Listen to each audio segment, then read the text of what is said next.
करनाल में व्यापारी के घर डकैती, बुजुर्ग दंपत्ति को बंधक बनाकर की मारपीट, कैश जेवर ले गए साथ, हाथ पैर खुलवाकर पड़ोसियों को दी जानकारी। हरियाणा के करनाल में बीती आधी रात बदमाशों ने व्यापारी बुजुर्ग दंपत्ति को चाकू की नोक पर बंधक बनाकर लाखों की डकैती को अंजाम दिया है।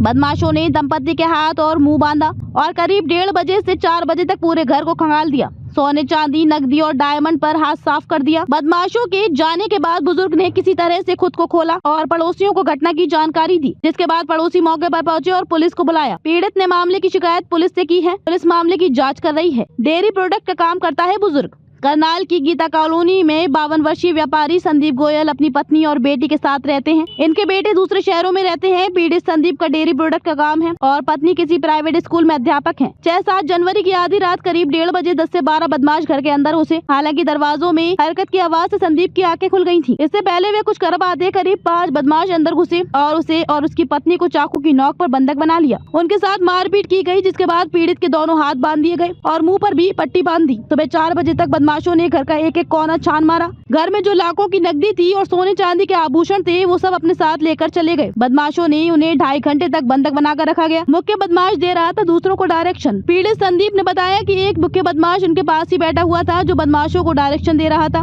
साथ ही मेरे साथ मारपीट करके लॉकर और अन्य जगहों के बारे में पूछ रहा था, जहां पर कैश और गहने रखे हुए थे। उन्होंने बताया कि घर में 3 कमरे हैं और तीनों कमरों में बदमाशों ने एक एक चीज को खंगाला, जिसके अंदर से लाखों की नकदी और गहने ले गए। लोकल बदमाश होने का शक। पीड़ित ने बताया कि कुछ बदमाश छत पर थे और कुछ बाहर थे और कुछ अंदर थे। इनकी भाषा लोकल थी और एक मेन बदमाश बार बार मुझे लालच जी कहकर बोल रहा था और गहनों व नकदी के बारे में पूछ रहा था। वह लोग कोई जानकारी है, क्योंकि बदमाशों को कैसे पता है कि मुझे यहाँ पर सब लालच जी कहकर बुलाते हैं।